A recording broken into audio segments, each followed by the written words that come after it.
Back another day. I can't even remember where the hell this goes now.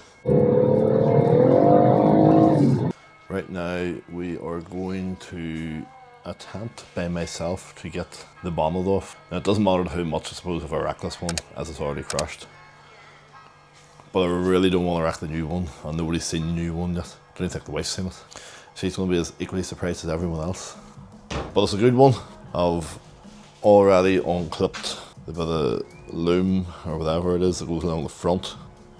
I'll take the bonnet catches out. If you just have a look. These are the bonnet catches. They basically, there's a wee tab on either side. You lift them, push that in, that lifts off. And then that just screws. You just turn that to screw it to your required height. And obviously that helps you set the level of it. And then that just pops in and locks that so you can't turn it.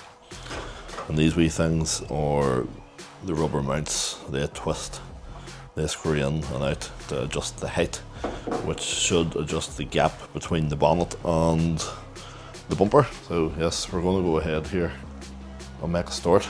The bolts on your bonnet, at least on the M140i or any other one series, are all quite similar, should be 13mm for anybody that wants to attempt this on their own and hopefully save a bit of time searching for stuff. I'm just thinking I'll need to take the struts off, if that's what you call them.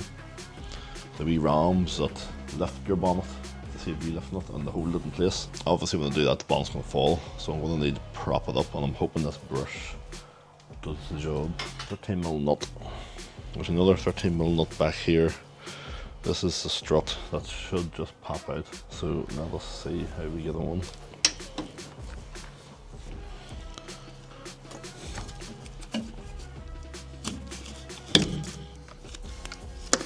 So the back of your strut is a wee spring that needs to be released. Just pull it out and then that's it off, just like that.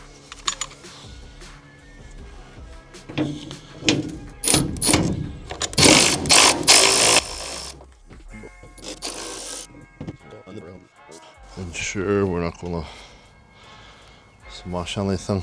It appears to be steady. It's all going to come crashing down and smash my window. Hopefully not. There is the other one off. Lift the stick out and sand it down. Hopefully lower this. Ooh, it's actually heavier than it looks. Didn't go just as bad, thank God. Stress is on now, have to get this new one on. Fingers crossed I do not break it.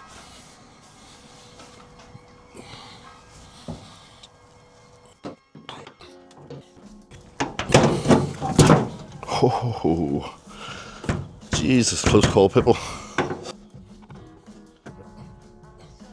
Oh, that could have been really fucking bald. Excuse the French.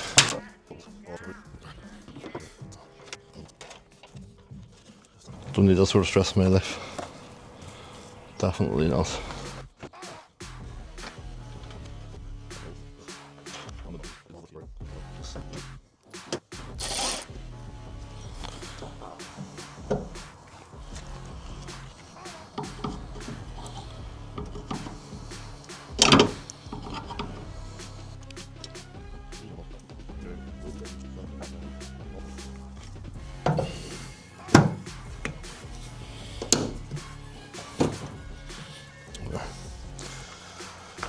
Right, job's a good one, we hope.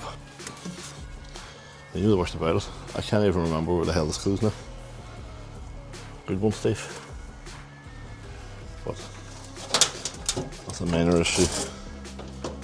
Right, we're in place.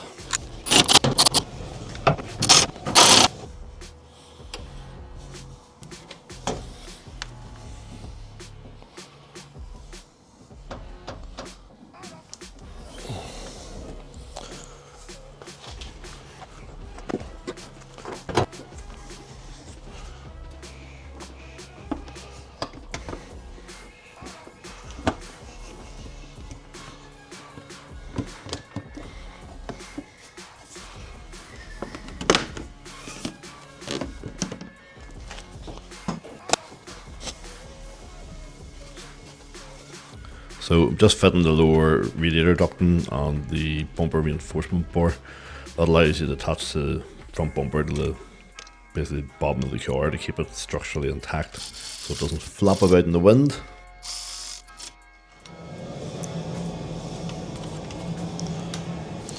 This is really tight to get on. Ow.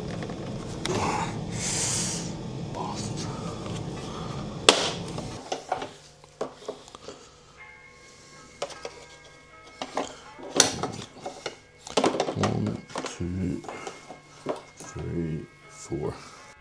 Now I'm just lining up the parking sensors from the old bumper into the new bumper, and all they do is pop into place. So it's pretty straightforward. There isn't anything too technical, just as long as you remember what side you take them from, which if you're doing clean swap should be easy enough.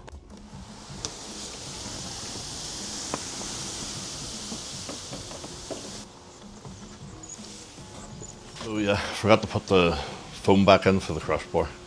Had to take a bumper back off. But sure, you learn these things, don't you? At least I hadn't the whole bloody thing put together before I realised. But let's get this bumper hooked on.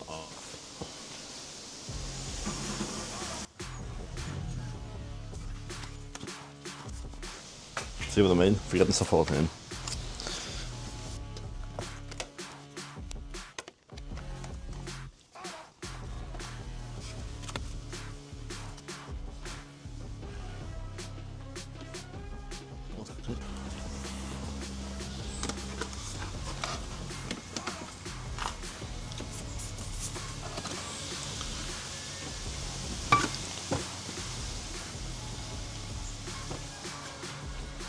It turns out the bumper doesn't fit with the trims on. I'm going to do a quick bit of research here and see do I need to cut some of it or do I need to remove them. Obviously it's an aftermarket bumper and it's not the same as the factory standard, so fitment issues are always going to be a thing. Stick with me.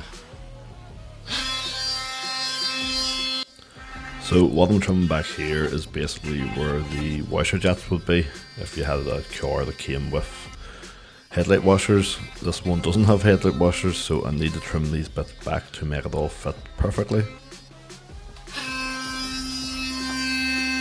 So with this M2 style bumper, same issue. It's a different shape of bumper, so basically the polystyrene crash bar cover doesn't fit right. The bumper is actually pressing off of it, so I need to cut that back in places to make it fit. I would actually say what I'm doing here is overkill. At the time when people take this stuff off when they're fitting this, but if I can do it, I'd rather keep it on. It's a wee bit more effort, obviously, trying to trim bits back to keep it, I suppose, as standard as possible, but we'll see. Last resort, we'll just remove them bits. The weather turned absolutely crap here, as you can see with the wind. It was actually raining as well, but work has to go on and I had to get this done, so no choices. So we have eventually got the bumper on. Oh.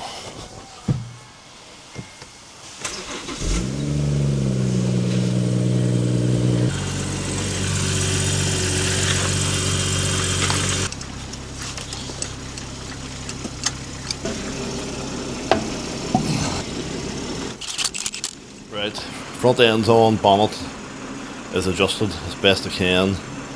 Headlights are working. There's a lot of adjustment needed here still. Like I have spent hours trying to line stuff up, but at the end of the day it still has to go to the body shop to get the whole front spread. So I'm sure them guys will probably have to take bits off, so they'll be a lot more expert at relining it than me. But quick peek. Side skirt still needs to go on, wheels need refurbed, hopefully the body shop can do them. That wheel, as you can see, is really bad. Nice wing mirrors, that wheel's a lot of scores on it there as well. There's a spoiler still to go on, need to figure that one out. Need to get my number plates on and I need to get new tailpipes on to fit that diffuser. So I figured before taking it out for a test drive, I might as well complete the rest of it and put the side skirt on. It's reasonably easy to put on, it pushes into place. There's wee clips along the very top of it and you just basically push them in quite hard and they'll click into place. and then you just have the plastic screws that sit underneath, and they just screw them by hand, and you can tighten them with your torque bit, and that's that job done.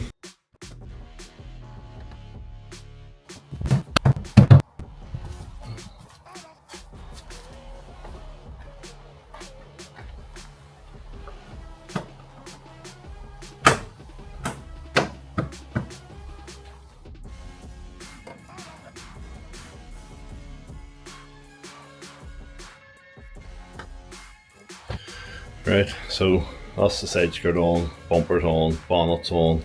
There's probably no point putting the under tray and the wheel arch lining back in because it's still in the body shop. You guys let me know like what you think. I have a roof spoiler. I need to figure out how to put that on. It actually might need spray, I haven't even opened it yet. And what else? Wheels need done. Body shop will do them. We'll take for a test drive. Make sure it drives okay. I've tailpipes here as well, but it's too wet. I'll wait till it dries up a bit. Let's go for a quick spin. See how fun this wee thing is. Obviously now it's wet, so it might be a bit too much fun. Engine start.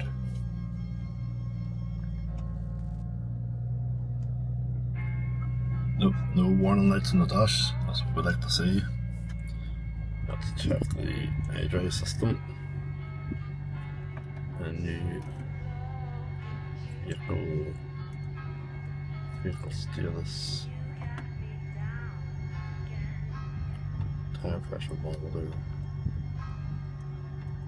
check control. No false. Look at that. We're winning. Most of these wee cars have a handbrake, a proper handbrake.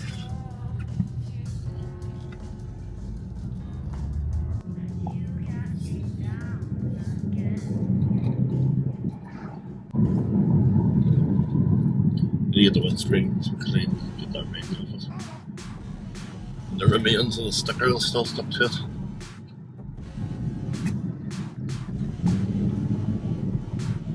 So far it's very smooth. Steering feels good and straight, feels solid. Brakes feel okay. We can't get a good run here obviously because we're in town. We're in 30 minutes or so. So far so good driving, but we will head out towards the country, so at least I can do 60 and see what it's like at that sort of speed. Make sure there's no rattles or anything untoward. The only thing I will say is like the exhaust sounds a wee bit quiet. So you guys let me know what you think. Does the exhaust need some sort of upgrade? And I suppose, what's your thoughts? What should I do? I believe this has OPF and DPF and I don't know all the bloody abbreviations, but there's a lot of silence and stuff in it. Although there is a few wee pops and bangs, they don't amount to too much. So as you can see, it is absolutely washing it down outside. So we can't really get a good run. Don't want to all crushed on this car, haven't even got this one sprayed.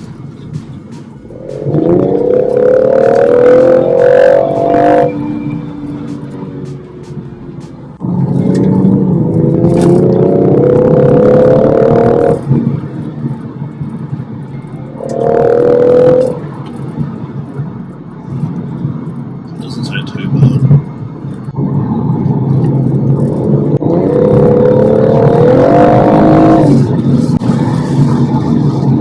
Right, alright. Sounds, to be honest, like it actually doesn't sound the worst when you open it up, but it's still very, very tame. So it definitely takes something needs done there in the exhaust end of things, and I suppose maybe a stage 1 remap with a bit more life. Coming from having, I suppose, M4s, and I had a stage 3 M6 at one point that was near 700 horsepower. It's not going to feel as sharp, but happy enough to be honest. It's definitely a fun wee hot hatch. But we'll head back to the house now because it's raining. We're only out for a quick test drive. I'm actually missing a few flipping bolts, so I'm going to have to ring BMW and see if they have them in stock. And see, to be honest, This shit's way fucking harder than I thought it was going to be. Mother Armstrong and them guys make it look easy. But this, you know, you guys obviously won't see this because I added it and stuff, but I spent days doing this, hours and hours, and you maybe only seen 10 minutes here and there. So just to give you a reference of early and easy. Well guys, that's the M140 finished as far as we can go. It's currently in the body shop now, so I'm waiting on Peter that works there giving me a price for spraying the front end and also refurbing the 4 wheels. If you like what you've seen so far, please follow along, give me a like and subscribe. As I said, it helps the algorithm, helps me, lets me know what you like. Obviously leave a comment on any improvements I can make, any features you want to see. Within reason, if there's a build, I can keep my eyes open for one, but it's obviously budget dependent. Whenever I get this back on the road, the next stage will be, I need to MOT it. So I'll do a video on that. I'll show you guys who don't live in Northern Ireland how the MOT works over here. We can't just bring it to a local mechanic and have them sign it off. It actually has to go to an MOT centre here. Stay tuned. Cheers.